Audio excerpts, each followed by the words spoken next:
이사야서 6장 4절 5절 말씀 봉독합니다.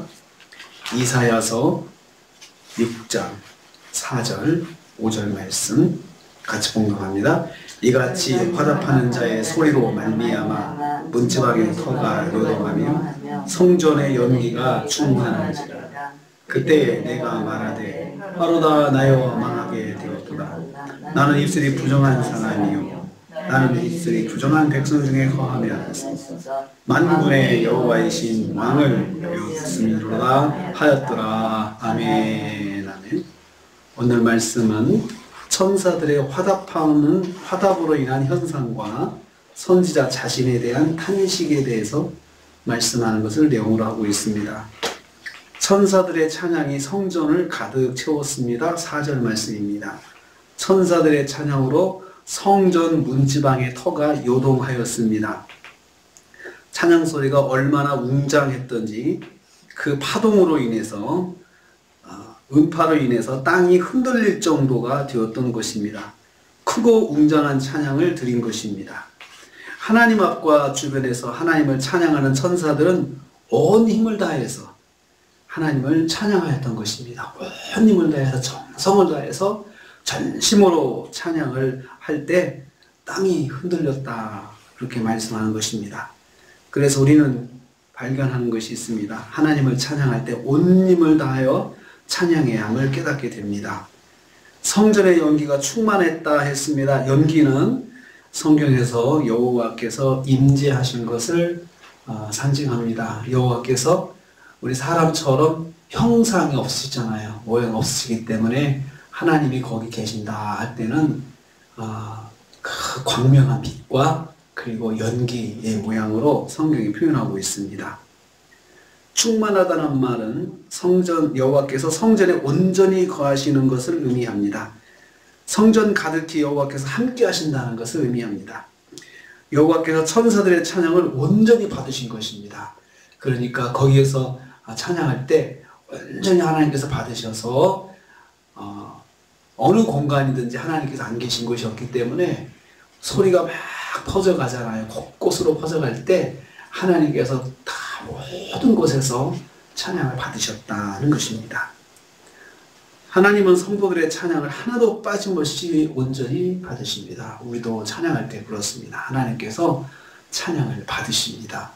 온전히 받으십니다. 또 우리가 어느 곳에서 찬양하든 그 찬양하는 그 공간 안에서의 모든 부분에서 하나님께서 받으신다는 것을 알아야 하겠습니다. 두 번째로 선지자는 자신에 대해서 탄식하게 되었습니다. 5절 전반부입니다. 화로다 나여 라고 했습니다. 자신도 모르게 자신의 모습에 대해서 자신의 모습을 고백하게 된 것입니다. 여호와의 거룩하심에 압도되어서 자기도 모르게 고백한 것입니다.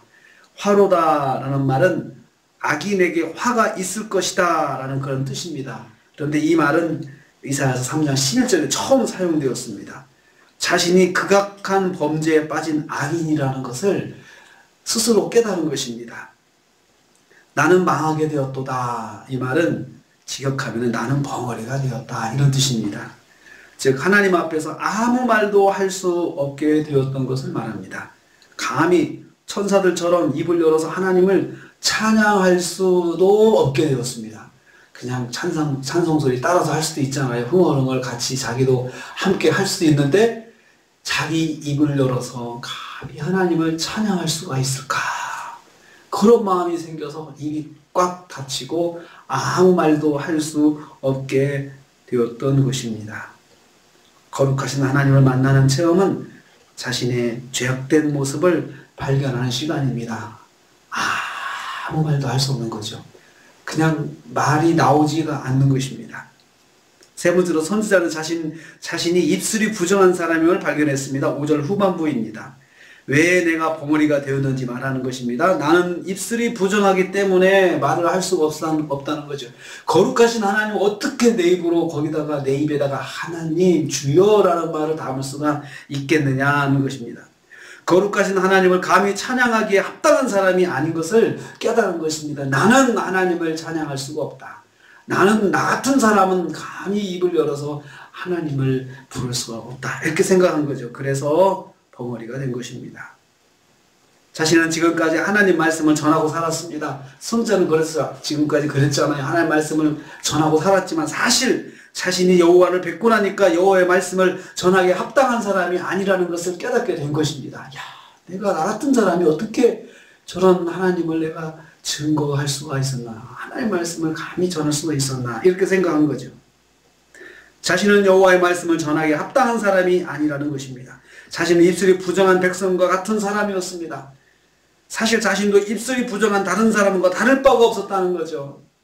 하나님 백성들, 이스라엘 백성들이 그 하나님의 자녀임에도 불구하고 하나님 말씀 불순종하고 입으로 함부로 말하고 하나님을 원망하고 그리고 입으로 또 죄를 범하고 이렇게 살았는데 그러한 성도들을, 그러한 이스라엘을 자신은 하나님께 말씀 받아서 책망하고 말씀으로 그들을 깨닫게 하려고 했는데 사실 보니까 자기도 그 백성들하고 다를 바가 하나도 없는 입술이 부정한 사람이었습니다. 그들도 부정하고 나도 부정하고 단지 차이가 있다면 나는 조금 덜 부정하다는 거, 그거밖에 차이가 없다는 걸 자기가 깨닫게 된 것입니다.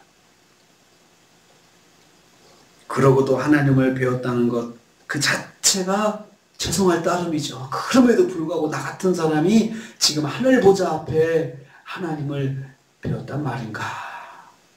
정말 자신을 보면서 말이 나올 수가 없었습니다. 아무 말도 할 수가 없었다는 거죠. 성도는 거룩하신 하나님 앞에 살면서 입술에 죄악이 많음을 깨달아야 됩니다. 우리가 거룩하신 하나님 앞에 살면서 우리가 하나님 말씀 붙잡고 살면서 우리도 얼마나 많이 말이 부정한가, 입술이 부정한가 라고 깨달아야 합니다. 이사야 같은 사람도 늘 하나님 말씀 입에 담고 살고 말씀을 전했던 사람도 야, 나는 아무 말도 할 수 없는 죄인이구나. 하나님을 만나고 그렇게 깨달았습니다. 하늘 보좌 앞에서 그 거룩하신 하나님, 거룩 찬양을 받기 합당하신 하나님 앞에 딱 막상 서보니까 자기가 얼마나 부정한지를 알게 되었다는 것이죠. 이것이 은혜입니다. 우리가 하나님 앞에서 늘 은혜로 삽니다 라는 고백은 내가 하나님을 만날 때만 가능한 것입니다. 거룩하신 하나님을 배웠을 때 이런 우리도 고백을 할 수가 있는 것입니다. 선지자의 고백을 통해서 우리가 하나님 앞에 산다는 게 얼마나 우리가 입술을 조심해야 되고 말을 조심해야 되고 또 우리의 생활 하나를 조심해야 되는지 그것을 우리한테 깨닫게 합니다. 오늘 하루 사시면서 입술의 부정함을 범하지 않고 입술로 하나님을 찬양하면서 천사들처럼 거룩하신 하나님을 찬양하면서 오늘 하루 승리하시는 저와 여러분 되시기를 주님의 이름으로 축복합니다. 감사의 말씀드립니다. 기도하겠습니다. 아버지 하나님,